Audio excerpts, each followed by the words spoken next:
সামনেই যেহেতু বাড়িতে এত বড় একটা কাজ, তাই সবাই কিছু না কিছু কাজে ব্যস্ত। বাড়ির ছোট থেকে বয়স্ক সবাই কিন্তু কিছু না কিছু কাজ করতেই আছে। তো এই যে দেখো, আজকে আমি উঠে গিয়েছি ছাদে দুটো ঝাঁটা নিয়ে।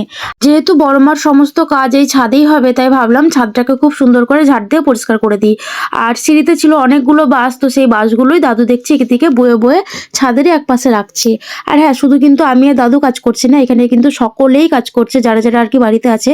কারণ যেহেতু বাড়িতে একটা বড় কাজ, তাই সবাইকে হাতে হাত না লাগিয়ে করলে কিন্তু কোনো কাজটা হবে না।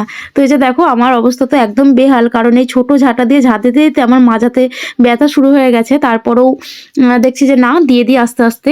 আর এই ছাদটাতে প্রচুর ধুলো হয়েছে, যেহেতু এই ছাদটা প্লাস্টার করা আছে, কিন্তু ডেটো সেরকমভাবে করা নেই, তাই এই ছাদটা খুবই নোংরা হয়। আর এই যে দেখছো, এই ছাদটা হচ্ছে সব থেকে বড় ছাদ, তো এই ছাদটা খুব একটা বেশি নোংরা হয় না। তো এটাও এখানে পরিষ্কার করছি। আর হ্যাঁ, এই ছাদ কিন্তু আমি অর্ধেকটা বেশি করিনি, কারণ তারপরে চলে গিয়েছিলাম নিচে রান্না বান্না করতে। যেহেতু বাড়িতে এখন প্রচুর মানুষের আসা যাওয়া, তো প্রত্যেকটা মানুষের রান্না বান্নায় আমাদেরকেই করতে হচ্ছে। কারণ দিদুন তো রান্না বান্না করবে না, যেহেতু দিদুন মানে দাদু আর কি মুখাগ্নি করেছিল, তাই দিদুন আর দাদু শুধুমাত্র হবিসই করে, আর কোনো রান্না বান্না করতে পারে না। এটা আর কি আমাদের একটা নিয়ম। তো যাই হোক, এটা আশা করি সমস্ত মানে সব মানুষের মধ্যে এই নিয়মটা থাকে। তো যাই হোক, এদিকে দেখো আমি ছাদটা সুন্দর করে ঝাড় দিয়ে পরিষ্কার করছি। আর তারপরে ওই যে ছোট্ট ভাইটাকে দেখছো ঘুরঘুর করছে, তো ওকেও লাস্টে কাজে নামিয়ে দেওয়া হয়েছে। কারণ এই ছাদেই ছিল প্রচুর ফুলের গাছ, মানে ছোট ছোট বড় বড় অনেক ফুলের গাছ। আর কিছু লঙ্কার গাছও ছিল। তো এই যে দেখো, মাসি এই মাত্র আসলো ছাদে। তো মাসি এসে ওই ভাইটাকে বলছে যে গাছগুলো নামাতে আমাকে একটু হেল্প কর। মানে পাশেই আর কি আমার একটা বড় দিদার বাড়ি, মানে দাদুরই দাদার বাড়ি। তো সেই বাড়ির ছাদে আর কি সেই গাছগুলোকে রাখা হবে, যেহেতু এই ছাদটা এখন দরকার, সেই কারণে আর কি। তো এই যে দেখো, আমরা এদিকে সমস্ত জন কাজ করছি আর গল্প করছি। আর হ্যাঁ, আস্তে আস্তে কিন্তু এখন একটু রোদ উঠছে, কিন্তু রোদ উঠলেও কিন্তু আজকে খুবই হাওয়া ছিল, মানে এত হাওয়া ধারণার বাইরে। তো এই হাওয়াতে তো বেশ ঠান্ডা লাগছিল, কিন্তু কাজ করতে করতে বেশ গরম ধরে যাচ্ছিল। তো যাই হোক, এত বড় ছাদ, ঝাঁদেতে একটু কষ্টই হচ্ছিল, তারপরেও কিছু করার নেই, করতে হবেই।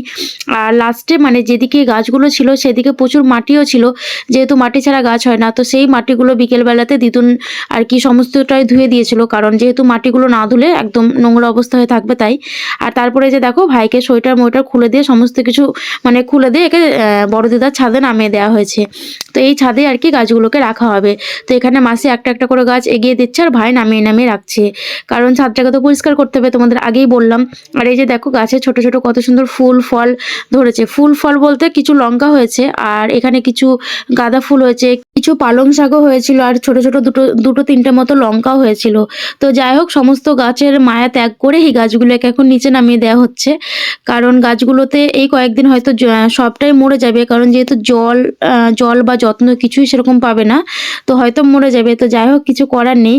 আর এই যে দেখো, গোলাপ ফুলটা কতটা সুন্দর হয়েছে, একটু সাদা আর একটু গোলাপি। তো বেশ ভালো লাগছে গোলাপ ফুলটা, তাই ভাবলাম তোমাদের সঙ্গে একটু শেয়ার করি।